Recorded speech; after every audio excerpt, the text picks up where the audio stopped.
मुंबईच्या आझाद मैदानावरती जरांगे पाटलांचं जे उपोषण सुरू होतं, ते 5व्या दिवशी सरकारनं काढलेल्या एका जी-आर नंतर मागे घेण्यात आलेलं आहे. पण हा जो जी-आर आहे, ज्याच्यामध्ये हैदराबाद गॅझेटची आता अंमलबजावणी करण्यासाठी हा जी-आर काढलेला आहे, असं सांगण्यात आलेलं आहे. त्याच्यावरून संपूर्ण महाराष्ट्रामध्ये सध्या प्रचंड गोंधळाची स्थिती आहे. एकतर सरकारी कागद म्हटला की त्याच्यामध्ये किचकट शब्द खूप असतात. तो समजून घ्यायला खूप अवघड असतो आणि या जी-आर मधून सरकारनं अशी काय कमाल केलेली आहे, की ज्यामुळं एकीकडे मराठा समाज पण नाराज आहे, दुसरीकडं ओबीसी समाज पण नाराज आहे. त्यांनाही कळत नाही नेमकं काय झालेलं आहे आणि साहजिक आहे, की ज्यावेळी मराठा आरक्षणाचा हा विषय जरांगे पाटील सांगत होते, ओबीसी मध्ये समावेश करा, त्यावेळी सरसकटची मागणी होती. पण ती करणं हे कायदेशीरदृष्ट्या आणि राजकीयदृष्ट्या सुद्धा सरकारसाठी ते अवघड होतं.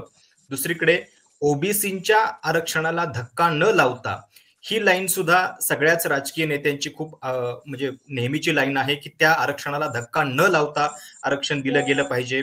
मराठा आरक्षणाच्या मागणीचं स्वागत तर सगळेच करतात.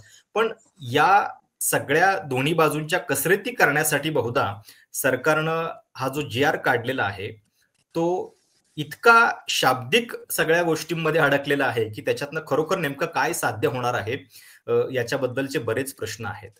आता माझ्यासोबत स्क्रीनवर तुम्हाला 3 व्यक्ती दिसतायत आणि त्या 3ही व्यक्तींकडनं आपण या आरक्षणाबद्दल किंवा या जी-आर बद्दलचे वेगवेगळे अँगल समजून घेणार आहोत. सुरुवातीला ओबीसी नेते आणि माजी खासदार हरिभाऊ राठोड, जे आरक्षणाची लढाई गेल्या अनेक वर्षांपासून लढतायत आणि एक ओबीसी आरक्षणाबद्दलचा एक फॉर्म्युला सुद्धा ते सातत्यानं मांडत आहेत आणि वेगवेगळ्या कमिशनमध्ये त्यांनी काम सुद्धा केलेलं आहे ओबीसींच्या, की ज्याच्यामुळं त्यांचा आरक्षणाचा अभ्यास जो आहे तो गाढा आहे. सुप्रीम कोर्टातले वकील सिद्धार्थ शिंदे आपल्याला या जी-आरची कायदेशीर बाजू जी आहे ती व्यवस्थितपणे समजावून सांगतील आणि माझ्यासोबत आहे योगेश केदार, ज्यांनी मराठा आरक्षणाच्या मागणीसाठी वनवास यात्रा काढलेली होती आणि ओबीसींच्या आरक्षणाला धक्का न लावता वगैरे नाही, तर थेट ओबीसी मधून आरक्षण द्या अशी सुद्धा मागणी योगेशने केलेली आहे. योगेशची अजून एक ओळख जरांगे पाटलांच्या या आंदोलनामध्ये, जे आंतरवाली सराटीतून मुंबईत निघालं, त्या संपूर्ण आंदोलनामध्ये जरांगेंच्या सोबत असलेले जे व्यक्ती होते त्याच्यामध्ये सुद्धा योगेशचा समावेश होता. पण आता जो कालचा जी-आर निघालेला आहे त्याच्यानंतर जरांगे पाटलांच्या भूमिकेशी सुद्धा त्याची थोडीशी असहमती आहे आणि म्हणून या सगळ्याबद्दल आपण सविस्तरपणे चर्चा करणार आहोत. बरेचसे मुद्दे जे आहेत ते तुम्हाला या चर्चेतनं क्लिअर होतील. सगळ्यात पहिल्यांदा तर मला तुम्हाला तिघांनाही एक बेसिक प्रश्न विचारायचा आहे, अगदी छोटा एका वाक्यामध्ये, की या जी-आर मधून नेमकं काय साध्य झालेलं आहे? खरोखर आंदोलकांचा विजय झालेला आहे असं तुम्हाला वाटतंय का? हरिभाऊ, तुमच्यापासून सुरुवात. खरं म्हणजे जी जी म्हणजे हैदराबाद गॅजेट लागू अंमलबजावणी करा ही जी मागणी होती ती मुळात चुकीची होती. म्हणजे जरांगे पाटलांची मागणी जी आहे त्यांच्या मागे कोण त्यांचे सल्लागार आहे माहित नाही. कारण आहे गॅजेटियर काय असतं ते आधी सांगतो तुम्हाला. गॅजेटियर असतं की एखाद्या समाजाविषयी त्यांचा अभ्यास असतो, त्यांची सामाजिक स्थिती काय आहे. मग योगायोगाने जिथे एका समाजाला दोन नाव असतात, म्हणजे फॉर एक्झाम्पल आमच्या बंजाराला लमाणी म्हणतात, लमाण म्हणतात, बंजाराही म्हणतात. तसंच अनेक जाती, जसं कुणबी आणि मराठा. तर त्या ठिकाणी कारण हे हे कोणी लिहिले आहे? इंग्रजांनी लिहिलेले. इंग्रजांच्या लेखकांनी, त्यांच्या विद्वानांनी, त्यांचे सामाजिक दृष्ट्या अभ्यास करणारे जी मंडळी त्या असेल त्या लोकांनी लिहिलेला हा गॅजेट आहे, गॅजेटियर. तर याच्यामध्ये असतं की साधारणतः मराठा समाजाला कुणबी म्हणून सुद्धा ओळखल्या जाते. त्यांची शेती हा व्यवसाय असतो आणि ते या भागात आहेत. समजा एका जिल्ह्यामध्ये या तालुक्यात आहे, मग साधारण फिगर दिलेलं असतं, या तालुक्यात एवढे आहेत, या तालुक्यात एवढे आहेत, मराठा समाज एवढे, कुणबी समाज एवढे, अशा ही संख्या असते. त्याच्यात काहीच नसतं दुसरं. त्याच्यात काही हरिभाऊ राठोडच्या वडिलांचं नाव नसतं. हे जे सांगता येतं ही सगळी हा मुद्दा खोटी तर माहिती अनेक लोक देतात. मांडत आलेले आहेत, की गॅझेटियर मध्ये आकडेवारी आहे, संख्या आहेत, पण त्याच्यामध्ये वैयक्तिक नोंदी नाहीयेत. मला तुमची एक बेसिक कमेंट पाहिजे, की तुमचं मत काय आहे, की याच्यामुळं नेमकं काय झालेलं आहे? आंदोलकांच्या हातामध्ये काही पडलेलं आहे की नाही? थोडक्यात सांगा, मग आपण बाकी डिटेल मुद्दे बोलूच. बरं. नाही, काहीच झालं नाही. हे सगळे जुनेच बर. निर्णय होते. शिंदे समिती नेमली, मग त्यांना दाखले द्या, मग 56 लाख नोंदी मिळाल्या वगैरे. त्याच्यापैकी एवढ्या लोकांना आपण दाखले दिलेले आहेत. व्हॅलिड पण केले, काही व्हॅलिड केले नाही, पेंडिंग आहे. हे एकंदरीत काय आहे की सगळ्यांना म्हणजे खरं म्हणजे बोलणं शब्द बुद्धू बनवणं, म्हणजे बर. फसवणूक करणं आणि फसवणुकीने आपलं राजकारण पुढे रेटत राहणं. ओबीसीला म्हणायचं धक्का लागला नाही, त्यांना हम्म. म्हणायचं दिलं, दोन पैकी एक होईल ना. धक्का हम्म. लागला हम्म. नसेल तर आरक्षणच मिळालं नाही त्यांना, आणि त्यांना बर. आरक्षण मिळालं असेल तर ओबीसीला धक्का लागला. मुख्यमंत्र्यांसारखी व्यक्ती हे सांगते की ओबीसीला धक्का लागला नाही, मग माझ्या पृष्ठात उत्तर त्यांनी द्यावं, धक्का लागला नाही तर आरक्षण मिळणार कसं? हा, म्हणजे दोन पैकी दोन्हीपैकी एक एक होईल गोष्ट ना. तर व्हायला पाहिजे, की समजा जर मराठा आंदोलकांचा विजय झालेला आहे, मोठ्या प्रमाणामध्ये जर प्रमाणपत्र मिळणार असतील, तर तो ओबीसी आरक्षणाला धक्का पण मांडला पाहिजे. पण तोही झालेला येस. नाही असं स्वतः मुख्यमंत्री सांगतात, असं तुमचं म्हणणं आहे. ठीक आहे. आपण पुन्हा सविस्तर बोलू सगळ्याबद्दल. योगेश, काय म्हणजे एकतर पहिल्यापासून जरांगेच्या या आत्ताच्या आंदोलनामध्ये सहभागी होतात तुम्ही, पण अचानकपणे काल रात्रीपासून जेव्हा जी-आर आला, त्या जी-आर बद्दल तुमची सहमती नाहीये आणि तुम्ही या सगळ्या संदर्भात मराठा समाजाची फसवणूक झाली अशी भूमिका मांडताय. काय नेमकं त्याच्याबद्दल, म्हणजे कधी मतभेद झाले तुमचे?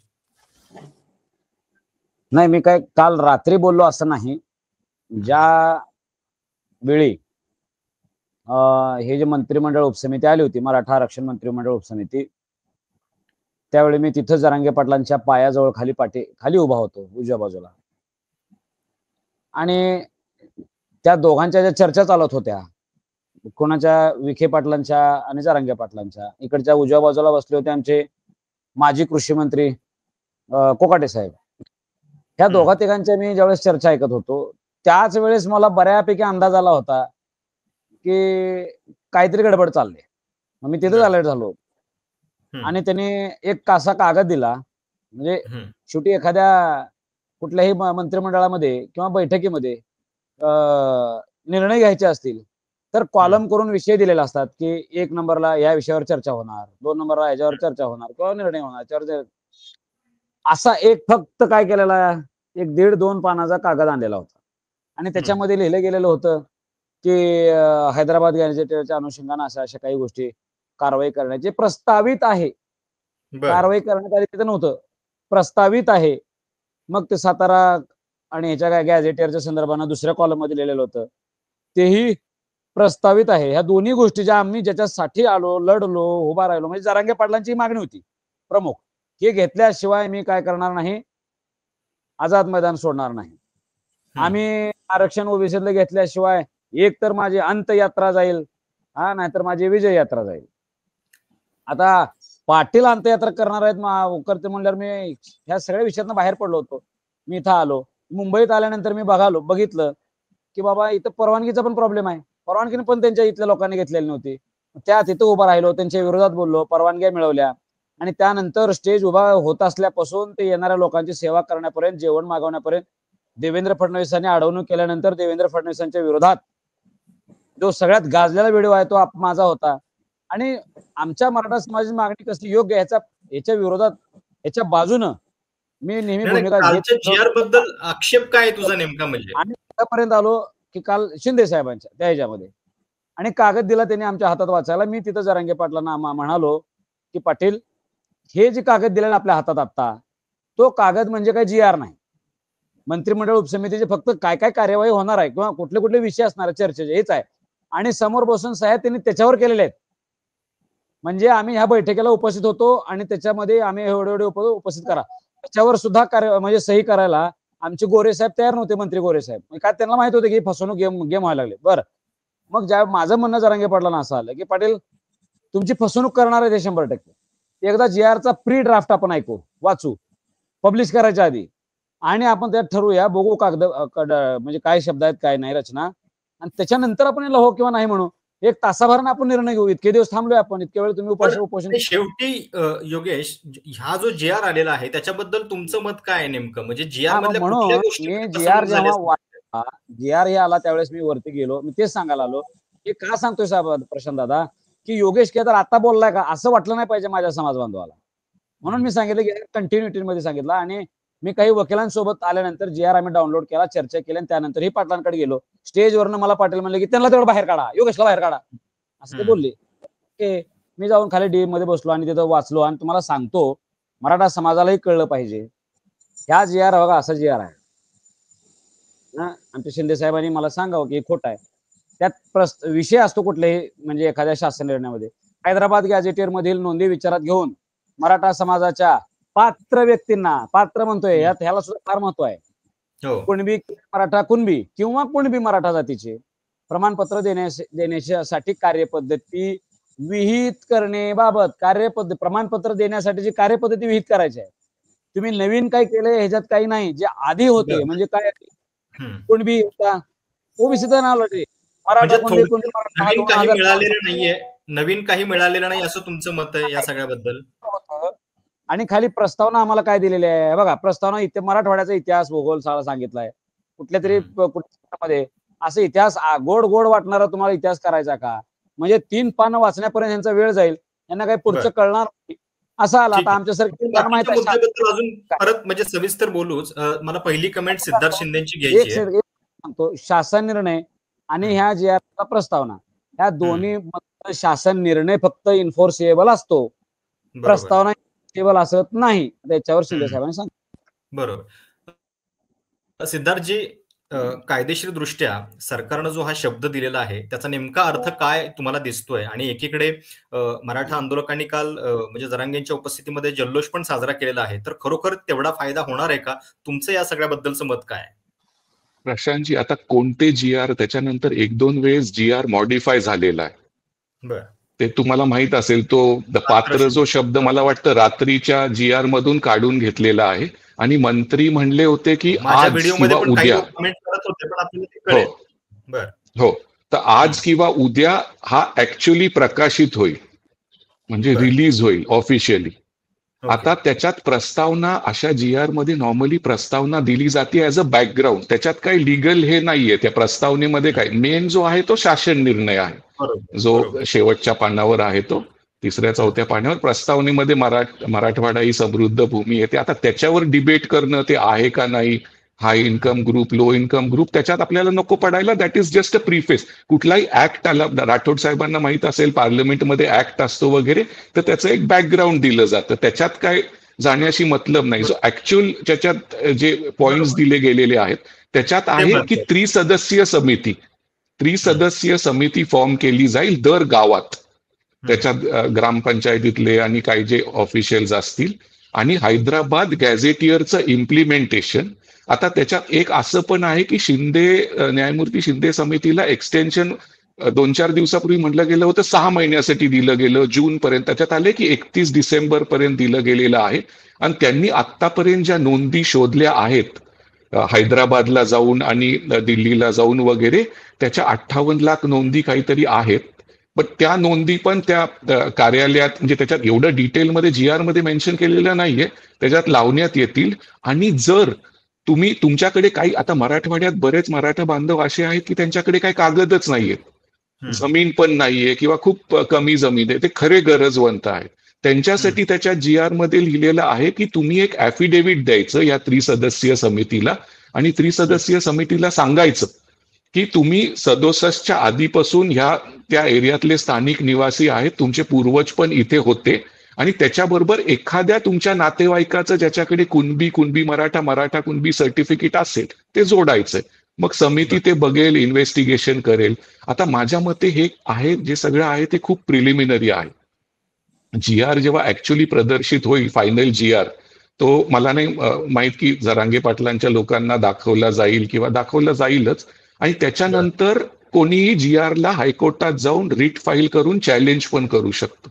तर आत्ता जर GR प्रदर्शित झाला नसेल, ऑफिशियल रिलीज झाला नसेल, तर अजून पण वेळ गेलेली नाहीये. काही लोकांना ज्याच्यात काही ऍडिशन करायचे असले, जरांगे पाटलांच्या सहकाऱ्यांना, तर ते करू शकतात त्याच्यात काय त्यांना वाटलं तर. पण कसं आहे, तुम्ही जास्त शब्द पण अशा ह्याच्यात टाकले ना की मग त्याच्यात कॉम्प्लिकेशन्स निर्माण होणार.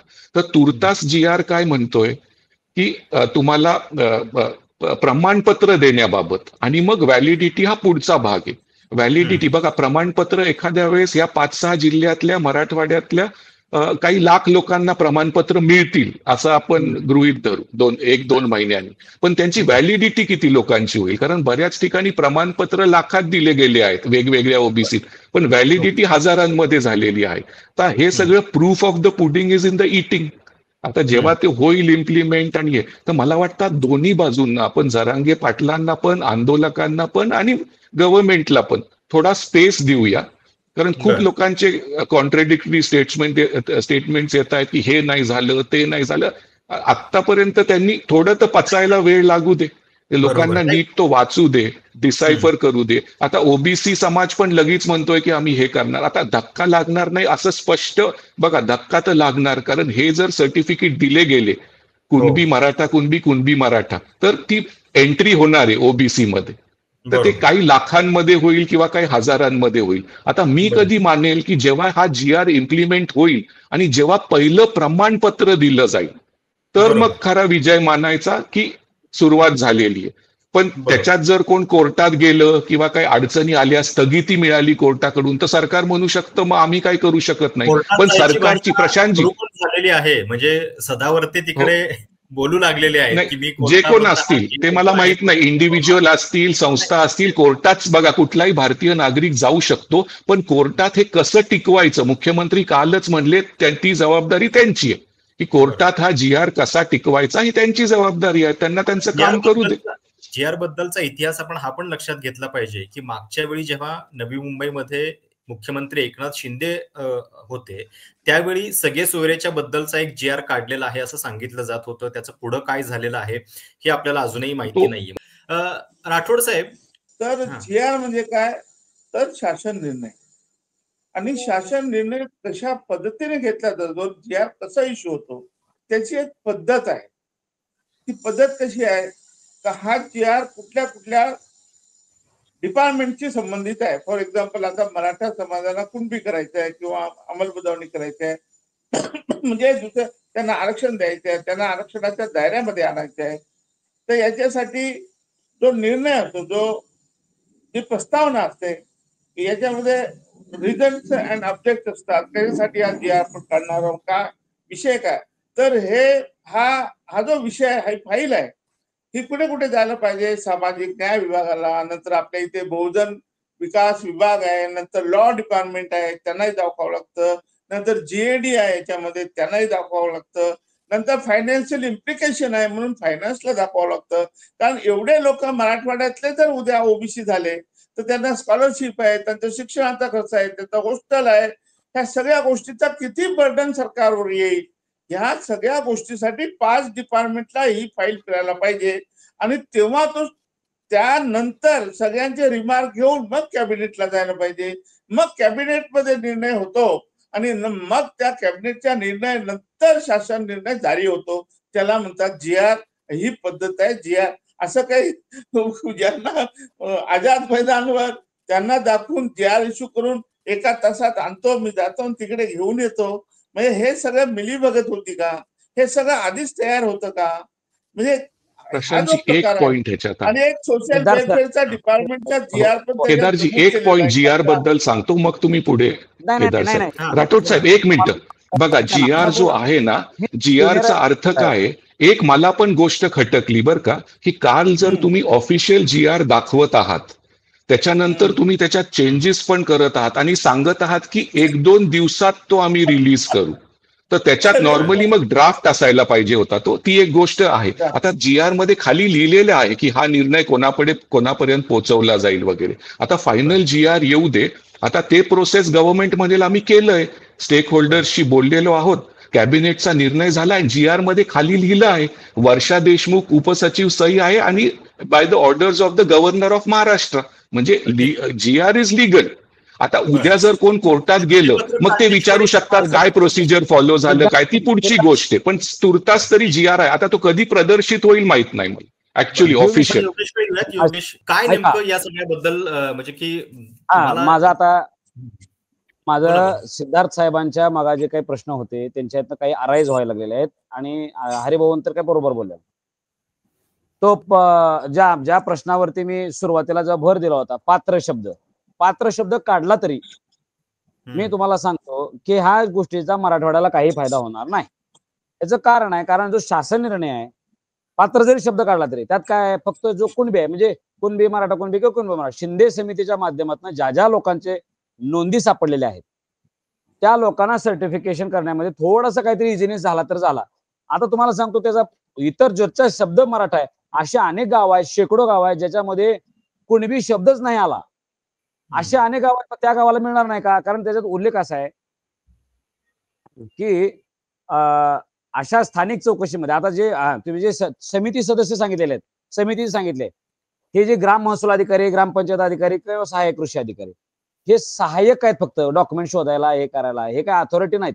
दुसरी गोष्ट हे अशा गावांमध्ये उपयोगाचे आहेत ज्या गावात एखादी कुणबी नोंद सापडली असेल, ज्या अशा गावामध्ये कुणबी. आणि तिसरी गोष्ट ह्यात अशी आहे, कुणबी नोंद सापडली तरी आता माझ्या गावात लोमटे आडनावाचे परिवार आहेत, लोमटे आणि मुळे.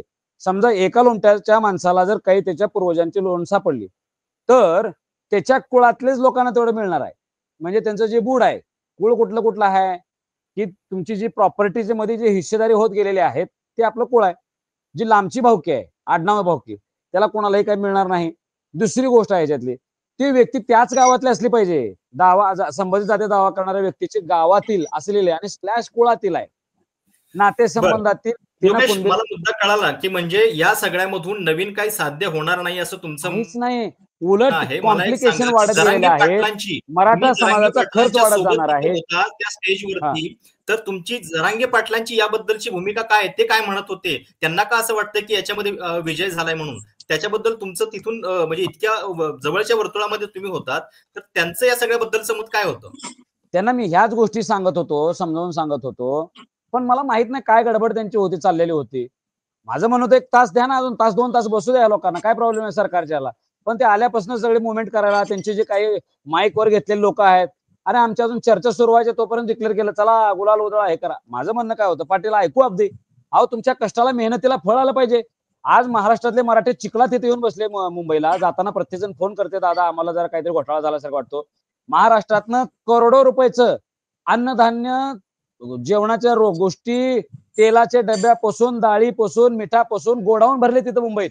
हे सगळं सोडून मराठ्यांनी गेलेले आहेत. या गोष्टीचं चीज झालं पाहिजे होतं. जरांगे पाटलांनी केलेल्या गोष्टी उपोषणाचं चीज व्हायला पाहिजे होतं. आणि जरांगे पाटील म्हणाले होते की मी एक तर माझी प्रेत यात्रा निघल किंवा हे निघल, मी GR घेतल्याशिवाय मागं हटणार नाही, मी मराठ्यांना ओबीसीत आरक्षण घेतल्याशिवाय मागं हटणार नाही. मराठा हा शब्द आजच्या घडीला ओबीसीत गेलेला नाही. किमान हैदराबाद गॅझेटनुसार जो मराठा नावाचा जो काही व्यक्ती टर्म आहे, डेफिनेशन आहे, ही जाईल अशी आमची अपेक्षा होती. तो 0% जाणार आहे. कुणबी नोंदीच्या संदर्भानं जर काय असेल तर ते शिंदे समितीच करणार आहे. आणि समजा मराठा घालायचा असलं तर अनेक वकील साहेबांनी तिथे म्हणाले की बाबा योगेश तुमच्या भूमिकेशी आम्ही सहमत आहोत. मराठा हा शब्द ऍडिशन करायचा असेल तर आयोग नेमावा लागेल. आयोग नेमून सामाजिक आणि शैक्षणिक मागास ठरलेला असायला पाहिजे. त्या शब्दाला आपण ओबीसीच्या आधीच ऍडिशन करायला पाहिजे. पण आता सध्या आयोग होता, पण आमचा रिपोर्ट सरकारने सबमिट केलेला आहे. एसीबीसी ऍक्ट बनवलेला आहे. एसीबीसी ऍक्ट बनवलेला तो आता 50च्या वरचं दिले म्हणून त्याला चॅलेंज झालेला आहे. आमचं असं म्हणणं होतं की तुम्ही एक प्रतिज्ञापत्र सादर करा कोर्टात. आम्ही जे हे 10% वरती दिले हे तसं काही नसलं पाहिजे. हे जे एसीबीसी आहे हे 50%च्या आतलंच आरक्षण आहे असं काहीतरी जे सबमिशन आपण करू, माघारी घ्या. एवढं जरी केलं असतं ना आमचा 100% विजय झाला असता. आम्ही सोशल अँड एज्युकेशन बॅकवर्ड ठरलोय म्हणजे आम्ही ओबीसीला पात्र होतो. ऑफिशियली कायदा आमच्या हातात आलाय, येणार आहे. मराठा ज्याच्या नोंदीला आहे मग त्याला सातारा गॅजेटची गरज नव्हती, हैदराबाद गॅजेटची गरज नव्हती, कशाची गरज नव्हती महाराष्ट्रात. तो एक शब्द मध्ये जाणं गरजेचं होतं. ते गेल्यावर कुणाला खर्चही करायची गरज नव्हती. जसं हरिभाऊ राठोडांना प्रमाणपत्र मिळतात तसं आम्हाला सुद्धा मिळाले असते, जसं धनगर समाजाला मिळाले असते तसे मिळाले असते. आणि त्यानंतर आपण चर्चा केली असते ओबीसीत गेल्यावर की अरे कोणाकोर अन्याय व्हायलाय का नाही व्हायलाय. मग आम्ही तो फॉर्म्युला हरिभाऊ राठोडांना आम्ही सगळ्यांनी चर्चा करून बसून काढला होता की मराठा आणि कुणबी आणि ह्या एका गटाला किती 12 बोलते जरा अन्याय होणे म्हणून त्यांना काय आपण कोटा करावा आतमध्ये, असं जे ही बाकीची गोष्टी आहेत त्यांना काय करावं असं आपण तोडगा काढू शकलो असतो. पण आजची जी गोष्ट झालेली आहे ती जरांगे पाटलांची ह्या सरकारनं केलेली फसवणूक आहे, शुद्ध फसवणूक आहे. आणि किती जरी काय करायचं म्हटलं तरी त्यांच्या हातात नसलेल्या गोष्टीचा हा JR त्यांनी टाकून दिला. प्रशांतजी बघा, ऐका ना, मनभेद हे सगळे होत असतात. अशा ह्याच्यात कोण ना कोणतरी नाराज होणार, कोण ना कोणतरी त्याच्यात डाऊट सस्पिशन्स, आणि ते ठीक आहे, सगळ्यांना हक्क आहे करायचा. पण आता मागण्या काय होत्या बघा, सरसकटची मागणी होती, सरसकट कोणीही देऊ शकणार नाही. 13 कोट 13.5 कोट महाराष्ट्राचं पॉप्युलेशन आहे, त्याच्यात मराठा समाज हा 4 कोट आहे. मराठा समाज आत्ताचा, कुणबी वगैरे ते ऑलरेडी ओबीसी मध्ये कुणबी आहेत बरं का, कुणबी ऑल विदर्भात आहेत, कोकणात आहेत.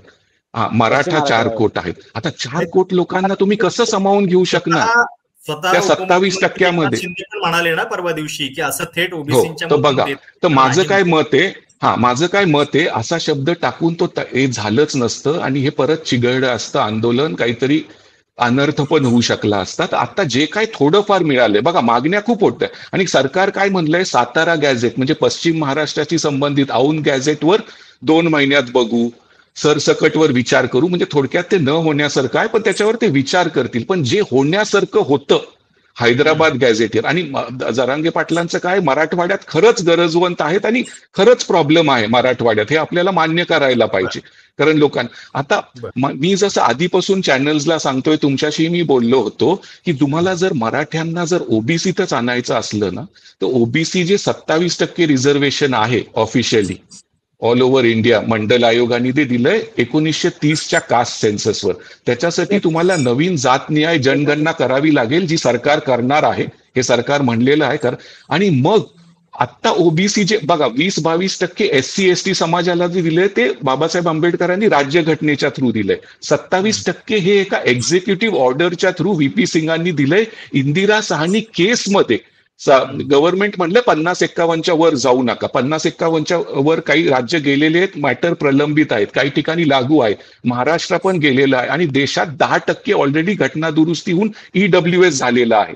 त्याच्यावर सुप्रीम कोर्टाने सुप्रीम कोर्टाचं जजमेंट आहे, मेजॉरिटी जजमेंट. आणि 10% SC-BC हे महाराष्ट्रात चालू, म्हणजे महाराष्ट्रात तुर्तास 72% आहे. आता जर तुम्हाला पूर्ण सरसकट मराठा समाजाला ह्याच्यात आणायचं असलं तर तुम्हाला घटना दुरुस्ती करून, जसं SC STंना 22% आहे घटनेत, तसं तुम्हाला 35-40% वाढवावं लागेल. जे राहुल गांधी म्हणतायत आम्ही सत्तेत आलो तर आम्ही कॉन्स्टिट्युशनल अमेंडमेंट करून ओबीसीला एक 35-40-50% आरक्षण देऊ. पॉसिबल आहे का? मग बाहेर कोण उरतं जर सगळ्यांनाच आरक्षण मिळेल मग 90% लोकांना? त्यामुळे लेट्स बी प्रॅक्टिकल. आता जे प्रॅक्टिकल जे सरकार करू शकतं, मी कोणाची बाजू घेत नाहीये, ना जरांगे पाटलांची ना समाजाची, मी स्वतः मराठा आहे आणि ह्याच्यात एक पण तुम्हाला बघावं लागेल, क्रीमी लेअरचे पण प्रश्न खूप आहेत. बरोबर आहे. प्रश्न मुळात तोच होतो की ज्या मागणीसह जरांगे पाटील आलेले होते आणि जी मागणी ते करत होते त्याच्यातलं सरकारनं आता काय दिलेलं आहे याच्याबद्दल एक पाऊल पुढे पडलेलं आहे असं माझं मत आहे. एक पाऊल पुढे पडलेलं आहे. Proof of the pudding is in the eating. नवीन पाऊल समजेल ना, ओव्हरनाईट काहीच होत नसतं ना प्रशांतजी, की लगेच असं झालं. सिद्धार्थ शिंदे तुम्ही मागण्या 100 कराल, 50-60 एक्सेप्ट होतील, तसं तर बरोबर. म्हणजे तुम्ही आता पर्याय सांगता आहात की मराठा आरक्षणाबद्दल आता काय काय गोष्टी उपलब्ध होत्या आणि सरकार जे काही करू शकत होतं ते त्यांनी दिले असं तुमचं म्हणणं आहे. हरिभाऊ, आणि ज्यांना स्पष्टता, प्रशांतजी, हैदराबाद गॅझेट हे निजामांचं आहे. हैदराबाद गॅझेट हे निजामांनी कमिशन केलेलं होतं, 1918 पासूनचं आहे आणि त्याच्यात आता ते तेलंगणा, आंध्र, मराठवाड्याचा भाग त्यावेळेस येत होता, तर त्याच्यात त्यांनी दिलंय की कापू आणि मराठा म्हणजे कल्टिवेटर्स, कापू आणि मराठा समाजाला रिझर्वेशन देण्यात यावं असं त्याच्यात म्हणलेलं पण आहे की त्यांना स्पेशल बेनिफिट्स देण्यात यावे, कापू आणि मराठा. त्यामुळे ह्याच्यात पण मेन्शन केलं आहे कापू. आता काही कापू लोक एखाद्या वेळेस मराठवाड्यात अजून असतील, त्यांना पण त्याचं बेनिफिट मिळेल. आणि प्रशांतजी, एक विषय, आता राठोड साहेब खासदार होते, केदार साहेब विद्वान आहेत, तुम्ही एक बघा, जर मी सगळीकडे म्हणतोय मेजॉरिटी कम्युनिटी, जर जाट, पाटीदार, मराठा, कापू आंध्रमध्ये हे सगळेच रिझर्वेशन मागायला लागले तर हा आर्थिक इकॉनॉमिक डिस्ट्रेसचा विषय आहे. त्याला गव्हर्नमेंटला ऍड्रेस करावं लागेल. नुसतं रिझर्वेशन देऊन काय होणार नाहीये, तुम्हाला नोकऱ्या पण क्रिएट कराया आहेत. हा खूप मोठा व्याप्तीचा विषय आहे. आरक्षण विषयाला या संपूर्ण विषयाला खूप कंगोरे आहेत आणि त्याच्यामध्ये अगदी सरकार म्हणजे अगदी आपण बोलायला गेलो तर देशभरातल्या सगळ्या काही मुद्दे चुकीचे व्हायले, आर्थिक काय नेमके आहे त्याच्याबद्दल आपल्याला बोलावं लागेल. पण आता आपण बोलतोय सरकारनं जरांगेंच्या आंदोलनाला काय नेमकं दिलेलं आहे आणि ते नवीन गोष्ट आहे की जुनी आहे याच्याबद्दल आपण चर्चा करतोय. त्यामुळे मला असं वाटतं की थोडीशी जर आपण चर्चा सीमित ठेवली तर जास्त बरं होईल, कारण प्रेक्षकांना ज्या गोष्टी आता ऐकायच्या आहेत की संभ्रम जो झालेला आहे या नव्या GR मधून खरंच काही नवीन मिळालेलं आहे की नाही, किती नेमका फायदा होणार आहे, हे लोकांना एकदा म्हणजे नीट प्रशांतजी, क्लिअर झालं. एक मला 2 मिनिटं द्या मला फक्त. बघा, हा GR निघालाय. एक सरकारने काय सांगितलंय, केसेस ज्या आहेत केसेस मागे घेतल्या जातील, पण त्याच्यात आंदोलकांना पण सहकार्य करावं लागेल. ज्यांच्या विरुद्ध आंदोलकांविरुद्ध NBW निघालेले आहेत त्यांना स्वतः कोर्टात हजर राहावं लागेल, मगच तो NBW कॅन्सल होईल. घरी बसून तो होणार नाही. आणि जे लोक मृत पावलेत आतापर्यंत आंदोलनामध्ये त्यांच्या परिवाराला नोकरी, हे तर सरकारने स्पष्ट केलंय, ते सरकारला करावंच लागणार आहे. जे आंदोलक जखमी झालेत किंवा जे मृत पावलेत त्यांना फायनान्शियल असिस्टन्स, अशा बऱ्याच काही गोष्टी दिलेल्या आहेत. मी सरकारची बाजू घेत नाहीये, पण बऱ्याचशा गोष्टी त्यांनी दिलेल्या आहेत. आता काही गोष्टी जे होणार, बघा 5 दिवसात हे जरांगे पाटील खूप वर्षापासून हे करत आहेत. ज्या गोष्टीबद्दल संभ्रम जास्त आहे मला वाटतं आपण त्याच्यावरती चर्चा जास्त ठेवूया. हरिभाऊ, या सगळ्यामध्ये एक प्रश्न मला तुम्हाला विचारायचा आहे की सरकार वारंवार म्हणजे जेव्हापासून ही सगळी आंदोलनं झालेली आहेत त्या सगळ्यामध्ये ओबीसींच्या आरक्षणाला धक्का लागणार नाही हे स्पष्टीकरण कायम देण्यात आलेलं आहे. काल सुद्धा मुख्यमंत्र्यांची ती भूमिका होती. आता मला एक कळत नाहीये की आता योगेश असेल किंवा इतर अनेक लोक आहेत की जे सांगतायत की या सगळ्या गोष्टीमधून काहीही नवीन झालेलं नाहीये, मुळामध्ये फसवणूक झालेली आहे असं त्यांचं म्हणणं आहे. मग जर फसवणूक झालेलं आहे तर मग ओबीसी समाजाची याच्याबद्दल इतकी अस्वस्थता काय आहे? कारण त्यांची सुद्धा विधानं खूप वेगवेगळी यायला लागलेली आहेत. तर नेमकं काय झालेलं आहे तुमच्या दृष्टीनं, ओबीसीच्या दृष्टिकोनातून याच्यातनं काय मिळते असं तुम्हाला वाटतंय? नाही, खरं म्हणजे आपण जरांगे पाटलांच्या आंदोलनाला सलाम करायला पाहिजे. त्यानंतर जी मंडळी आली त्यांनाही खरोखर जे युवक ज्या पद्धतीने आले त्यालाही सलाम करायला पाहिजे. पण एक गोष्ट ते सांगितले की बघा रे बाबा, माझी जर आता फसवणूक झाली तर मी यांना सोडणार नाही, किंवा माझ्या जीवात जीव आहे तोपर्यंत माझी फसवणूक झाली असेल तरी मी लढत राहणार. मी तर म्हणतो आपल्या माध्यमातून त्यांनी आतापासून तयारी करायला पाहिजे पुढच्या आंदोलनाची, कारण फसवणूक झालेली आहे. आणि वारंवार सरकार यांचीच नाही, जनतेची कशी फसवणूक करते तुम्हाला सांगतो. जो कायदा पास झाला 10% देण्याचा, तो SC-BC म्हणून दिलेला आहे. शिंदे साहेब तुम्ही ऐका, SC-BC म्हणून दिलेला आहे, म्हणजे ओबीसी म्हणूनच दिलेला आहे. परंतु लोकांना सांगितलं नाही हे SC OBC नाही आहे, आम्ही काहीतरी वेगळं दिलेलं आहे. वेगळं काय दिलेलं आहे? SC-BCचा अर्थच OBC होतो. मंडल आयोगाने जेव्हा जिओ काढला पहिला 27%, तर तुम्ही तो बघा नेटवर जाऊन, SC-BC म्हणजे OBC. आता त्यात ओबीसीला धक्का नाही लागलेला. हो, त्यात 10% नाही लागलेला धक्का. हा बरोबर शिंदे साहेब. मग त्याच्यावर मी तेच तर बोलत होतो की मराठ्यांना आरक्षण देता येते, वेगवेगळे म्हणजे वेगवेगळी वर्गवारी करता येते, आपल्याला भारतरत्न कर्पूरी ठाकूर फॉर्म्युला लावता येईल. मान्य मोदी साहेबांनी एक आयोग नेमलेला आहे आपल्या जस्टिस रोहिणी आयोग. त्या रोहिणी आयोगाची नेमणूक जी झाली ती 27% आरक्षणामध्ये काही दबंग जाती आहेत तो सगळा लाभ उठवतात आणि त्याच्यातल्या दबलेल्या जाती आहे. विशेषतः माझे मोदी साहेबांनी एक नाव दिलेलं आहे या बारामुल्तेदाराला, विश्वकर्मा म्हणून. विश्वकर्मा नाव दिलं. मग त्यात विश्वकर्मा आहे, नाविक, हाती, वाडी, लोहार, सोनार, सुतार, धोबी, त्यांच्यासाठी आपण वेगळं आरक्षण मी सांगत होतो. मी तर राजेला आणला होता, यांना माहित आहे, केदारला आम्ही राजेला इन्व्हॉल्व केलं. आम्ही यशवंतराव चव्हाण प्रतिष्ठानला एक मिटिंग घेतली. आम्ही कुणबी मराठा आणि मराठा सगळ्या लोकांना बोलून मी एक तोडगा काढला होता. चांगला अजूनही तो तोडगा माझ्याकडे आहे आणि तो मी करणार. मुख्यमंत्र्यांनी एकदा मला भेट दिली ना, त्यांना समजून सांगणार तुम्ही असं काहीतरी सांगू नका, धक्का लागणार नाही, किंवा हे आता एवढे काही हे दुर्बुद्ध नाही आहेत. ओबीसी खूप शिकलेले, सवारलेले, खूप विद्वान झालेले आहेत, सगळ्यांना समजतं काय.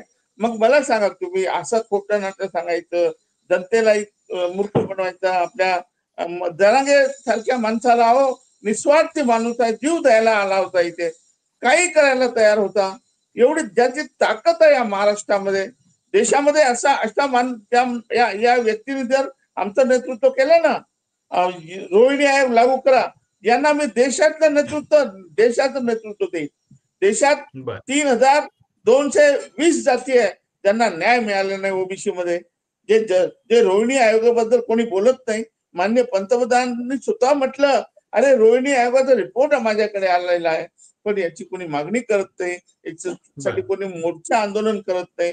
तर मी जरांगे पाटलांना सांगेन, त्यांनी जर माझ्या सोबत आलं, माझं सब कॅटेगरायझेशनचा विषय आहे ओबीसीचा, आणि म्हणून आपल्या इथे महाराष्ट्रात काही नवीन नाही आहे. याच्यापूर्वी मान्य आपले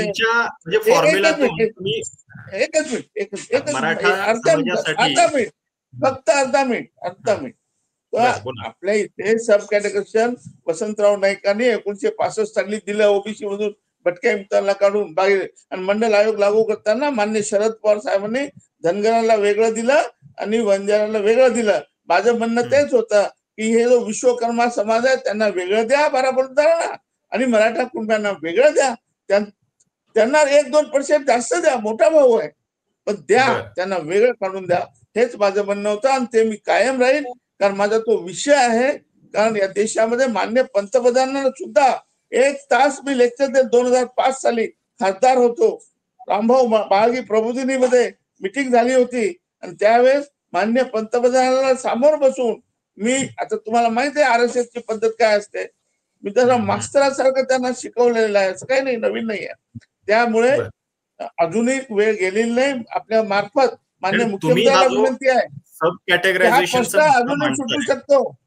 अजूनही सुटू शकतो, आणि कारण मराठा कुणबी तत्सम आहे, माझं म्हणणं आहे, सारखेच आहे, त्याच्यासारखे वेगळे नाही येतात ते, उगीच काहीतरी सांगत राहायचं.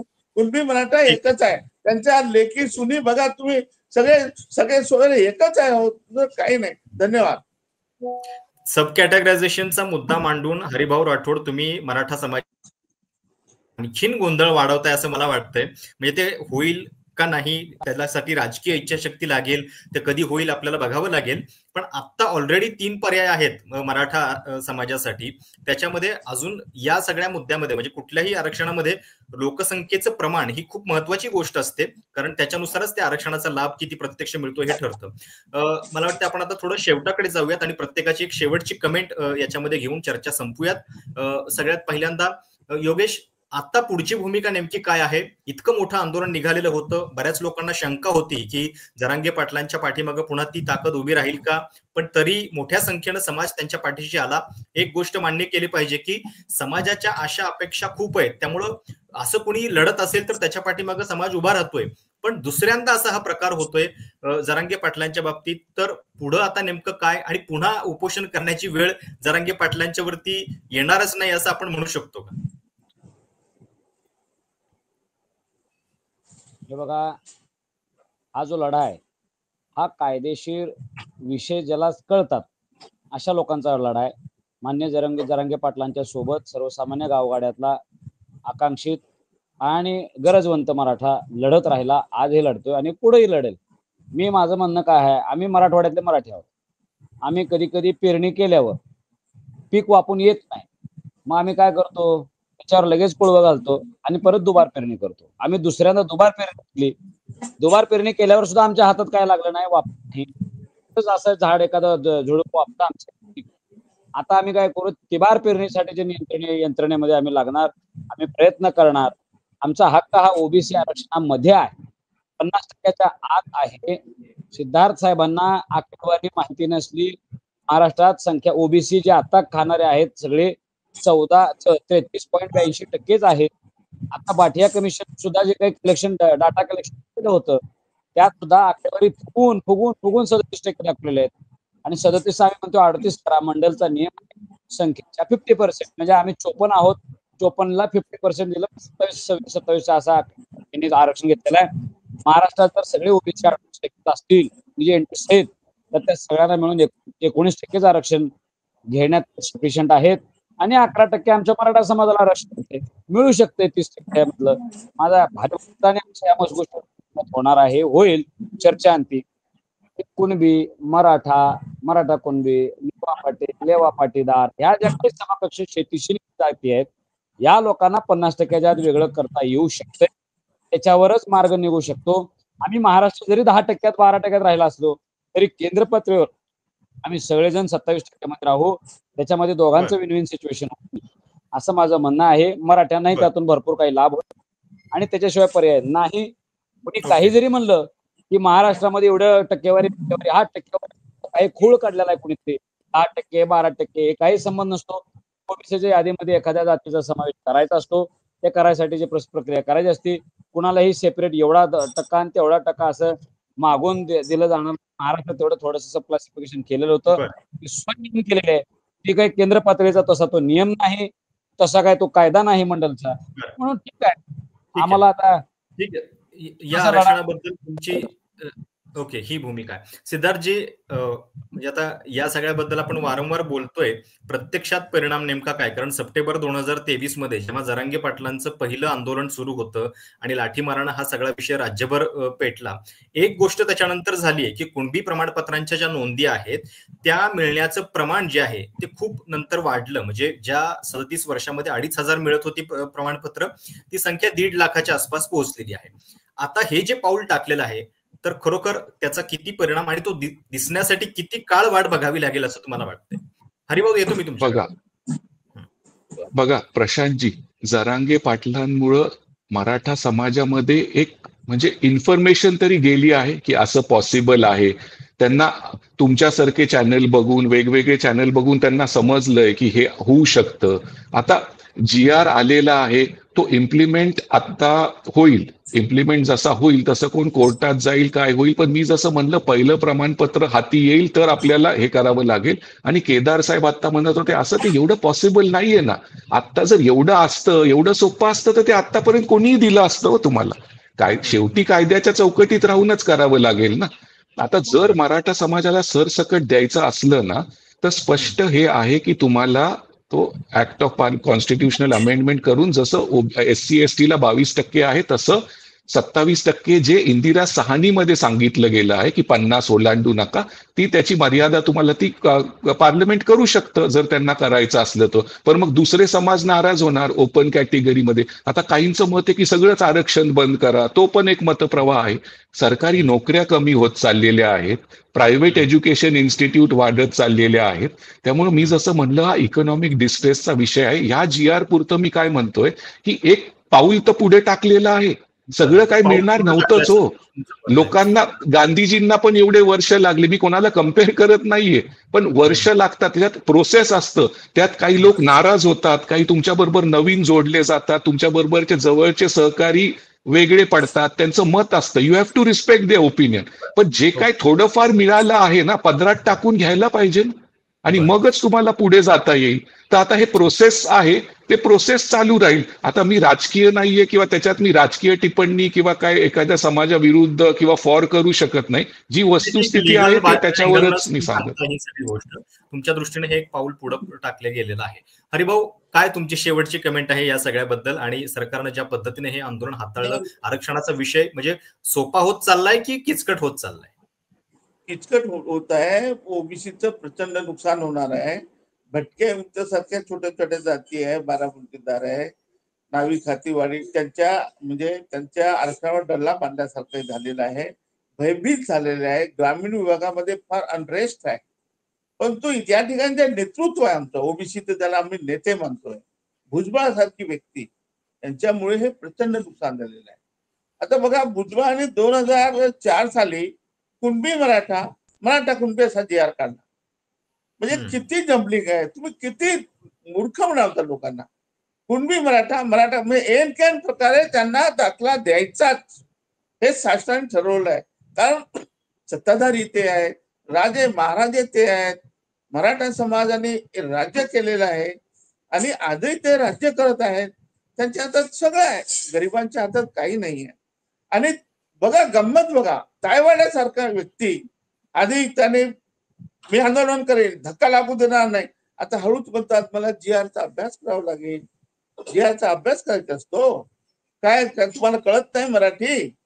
काय अभ्यास करणार तुम्ही? आमचे भुजबळ साहेब तेच सांगतात, मला बघावं हम्म. लागेल, मला करावं लागेल.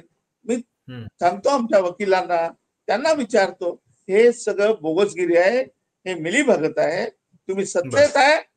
मग जर त्यांना खरोखर असेल आपल्या जनाची मनाची, तर भुजबळ साहेबांनी ताबडतोब आज राजीनामा द्यायला पाहिजे होता. द्यायला पाहिजे त्याने राजीनामा. माझं ऐकलं बरं. गेलं नाहीये, ओबीसीला धक्का लागलेला नाहीये. आणि आमच्या काय म्हणतो तायवानी साहेबांनी सोडून द्यावं की मी राष्ट्रीय ओबीसीचा अध्यक्ष आहे. हे सगळं तुमचं बोगस काम आहे. तुम्ही राष्ट्रीय नाही, तुम्ही मराठेच आहात, मुळात मराठे आहात. आणि म्हणून तुम्ही मराठ्याच्या बाजूने उभं राहता. मी मराठा नाही, पण मी मराठ्याच्या बाजूने उभं राहिलो. याच्यासाठी खरोखर त्यांना न्याय मिळाला पाहिजे. यापुढे माझं म्हणणं आहे, जोपर्यंत या देशामध्ये कर्पूरी ठाकूर फॉर्म्युला लागणार नाही, तोपर्यंत सगळ्या समाजाला त्यांच्या लोकसंख्येच्या प्रमाणात आरक्षण मिळणार नाही.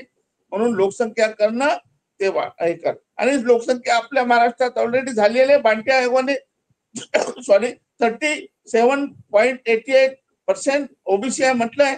म्हणून मी म्हणत होतो की 27चा आपण 38% वाढवून घेऊ. आणि त्यामध्ये 10 काय 11 नाही 12% आपण कुठे मराठ्यांना वेगळं देऊ काढून. याच्यामध्ये सगळं झालं असतं, आम्हाला धक्का लागला असता. पण तो ऐकलं नाही. माझी अजूनही इच्छा आहे आणि आपल्या मार्फत विनंती आहे माननीय मुख्यमंत्र्यांना की अजूनही वेळ गेलेली नाही, आपण हे करू शकतो. या महाराष्ट्रामध्ये तुम्हाला वाटत असेल आज तुम्ही जेवण घेता, तुम्ही पेढे वाटले, पण तेवढे दुःख आमच्या ओबीसीच्या या गरीब माणसाच्या त्यांना दुःख वाटतंय.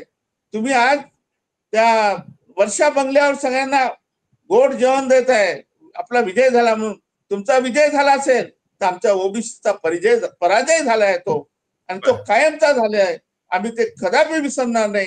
हा फार मोठा अन्याय या शास्त्र आमच्या ओबीसीचा पराजय झालाय. आता मी काय सांग कुठे तुम्ही खूप तळमळीने हा सगळा मुद्दा मांडताय. तुमचा स्वतःचा या सगळ्या प्रश्नाशी खूप जवळून संबंध आहे आणि म्हणून तुम्ही हे सांगताय. ठीक आहे, तुमची एक स्वतःची भूमिका आहे आणि मला फक्त चर्चेच्या शेवटी एवढंच म्हणायचं वाटतंय की म्हणजे आपण सुरुवात केलेली होती की गोंधळ थोडासा दूर व्हावा म्हणून, पण आपल्याला चर्चेच्या शेवटापर्यंत मला वाटतंय की अजूनही तो नेमका मुद्दा जो आहे तो सापडलेला नाहीये. कारण बघा, हरिभाऊ ओबीसी समाजाचे नेते आहेत, इतक्या वर्षांपासून आरक्षणाची लढाई लढतायत, पण ते देखील ओबीसींचा पराजय झाला आहे असं म्हणतायत.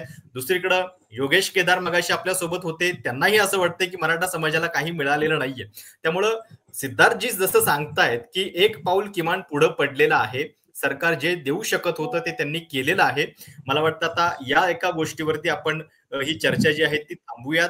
काय नेमकं होतंय आणि खरोखर जी चर्चा म्हणजे नोटिफिकेशन बद्दल बऱ्याच चर्चा गेल्या 2 वर्षात झालेल्या आहेत. सगळे सोयरेबद्दल पण खूप चर्चा झालेली होती. आता तो विषय मागे पडलाय. आता गॅझेटची चर्चा होऊ लागली आहे. हैदराबाद पाठोपाठ नवीन एक नाव सातारा गॅझेटचं पण आलेलं आहे.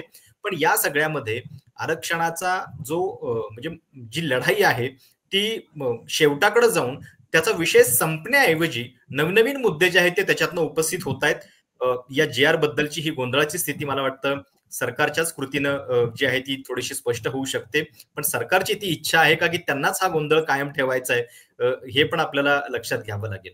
खूप खूप धन्यवाद तुम्ही सगळ्यांनी या चर्चेसाठी वेळ दिल्याबद्दल.